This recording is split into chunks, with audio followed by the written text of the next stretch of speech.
Main যেটা কথা, এখানে পুজো হয়েছে আজকে, আমরা একটু ঠাকুরটা দেখবো। চলো, ঠাকুরের সিংহাসনটা আগে দেখানো উচিত। চলো একটু দেখাই, দেখি দাদা একটু সাইড। আচ্ছা, এখানে মৌদির বাবার ফটো আছে, আর এইখানে রয়েছে লক্ষ্মী ঠাকুর আর গণেশ ঠাকুরের ফটো, যেখানে কিন্তু মৌদির নতুন দোকানে আজ পুজোটা হয়েছে। ঠিক আছে, এই যে আমরা কিন্তু মৌদির দোকানের জন্য বেরোলাম, অরুণদা বেরিয়ে গেল না। এই যে জয় মাতারা, অরুণদা কিন্তু মৌদিকে আশীর্বাদ করছেন। আমাদের মৌদির নতুন দোকান উদ্বোধনের জন্য এখানে প্রচুর মানুষজন আছে, আর দাদা কিন্তু এখানে দিদির হাতে একটু মিষ্টি তুলে দিচ্ছেন। এই যে দিদি, বলি না মেয়ে বলি তো, আমি তো চাইবো তোর সবসময় ভালো, আমি সবসময় চাই। কাকু এসছে, কেমন লাগছে? খুব ভালো লাগছে। এই যে বৃষ্টির মধ্যে, ঝড় বৃষ্টি, কারেন্টটাও, তারপরে এক হাঁটু জল, মানে হাঁটুর একটু কম জল, এরকম অবস্থা। তার মধ্যে সবাই যে নিজের মতো করেছে এখানে মানে ছিল, সত্যি খুব ভালো লাগছে। প্রচুর বৃষ্টি বাইরে, আর এই বৃষ্টির মধ্যে এত মানুষ, প্রায় তো 200 জন মনে হয়ে গেছে, 100 জন মতো আছে। সাথে ফুটগুলো আমি আছি এখানে।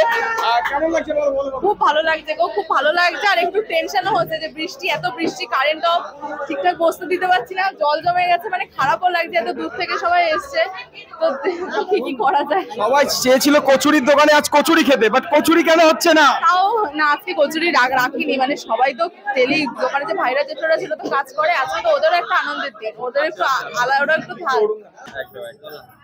চলো, তুমি ভালো থাকো, আর আশা করিস তোমার ব্যবসা ভীষণ বড় হোক, এটাই চাইবো, আরো আউটলেট খুলুক। এসেছিলাম মৌদির নতুন দোকান উদ্বোধনে, হাবড়ার মৌয়ের কচুরি। এখানে কি কি প্রসাদের আয়োজন করা, আজকে পুজো হয়েছে তাই তো? আচ্ছা, কি কি প্রসাদের আয়োজন করা? এখানে কি বাসন্তী পোলাওয়ের প্রসাদ, আচ্ছা এখানে আলুর দম রয়েছে, আর রসগোল্লা তাই তো, আর লস্যি ছিল তাই তো? এই যে লস্যি রয়েছে আমাদের এখানে, এটা প্রথমে দেওয়া হচ্ছে, তারপরে আমাদের এই প্রসাদটা সবাইকে দেওয়া হচ্ছে। তো প্রসাদের কোনো রিভিউ হয় না, এটা আমরা খাওয়া দাওয়া করবো। আর মৌদির দোকানের উদ্বোধনে ফার্স্ট আমরা নিয়ে নিচ্ছি এখানে কিন্তু লস্যি, এই যে লস্যি, আর এটা আমরা এখন ট্রাই করবো। মৌদির দোকানটা এত সুন্দর ডেকোরেশন করেছে, আমি দেখাতে পাচ্ছি, আর বাইরে প্রচুর মানুষের ভিড়। আর এখানে আমি আগের দিন দেখিয়েছি ভিডিওতে, যেটা লেখা রয়েছে হাবড়া স্টেশনের মৌয়ের কচুরি। আর এখানে কিন্তু আমাদের কাকিমা দাঁড়িয়ে রয়েছে, কাকিমার সাথে কথা বলবো। আমি আসছি, আমি একটু লস্যিটা খেয়ে নিই। কাকিমা, যে এখানে পেয়ে গেছি কিন্তু আমাদের মৌদির মাকে, কাকিমাকে। কাকিমা কেমন আছো?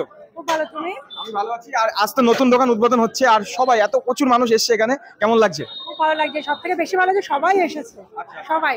কিন্তু কি বলতো, এই যে আকাশের যে অবস্থা, ঝড় বর্ষা হয়ে একটু সমস্যা হয়ে গেল, তাছাড়া খুব ভালো লাগছে। শুভক্ষণ আমার মনে হয়, তার কারণ এতদিনে এত গরম, তার তোমার দোকানের উদ্বোধন দিয়ে পুজো দিয়ে বৃষ্টি শুরু হলো। একদম বৃষ্টি শুরু হচ্ছে, কিন্তু এই যে অন্ধকার, কারেন্ট নেই তো একটু সমস্যা হচ্ছে, কিন্তু সবকিছু আর আদারওয়াইজ সবকিছু ঠিকঠাক, ভীষণ ভালো লাগছে। আর আমি তো আগের দিন সবকিছু দেখিয়ে গেছি, বাট তুমি আরেকবার একটু অ্যাড্রেসটা বলে দাও। সবাই চলে এসো, মৌয়ের নতুন দোকান, মৌয়ের কচুরি। আমাদের যে স্টেশনে যে দোকানটা ছিল তারই মানে সেই দোকানটা আবার নতুন করে আরেকটা হয়েছে, মৌয়ের কচুরি। ঠিকানাটা হচ্ছে হাবড়া 1 নম্বর গেট আর 2 নম্বর গেটের মাঝখানে, মানে দেশবন্ধু পার্কটা 1 নম্বর, হাবড়ার দিক দিয়ে আসতে গেলে 1 নম্বরে পরে দেশবন্ধু পার্কের পরে, এদিকে 2 নম্বর গেটের আগে, কলেজের আগে 2 নম্বর গেট, তার আগে। সবাই এসো, হ্যাঁ, সবাইকে আমন্ত্রণ রইল মৌয়ের কচুরি। তো বন্ধুরা, এতক্ষণ আমি ছিলাম আপনাদের সাথে ফুডগুলো সৌমিক। ভিডিও যদি ভালো লাগে অবশ্যই লাইক কমেন্ট শেয়ার করে পেজটাকে ফলো করে দেবেন, আর মৌদির দোকানে কিন্তু অবশ্যই আসতে হবে কচুরি খেতে। তো টাটা।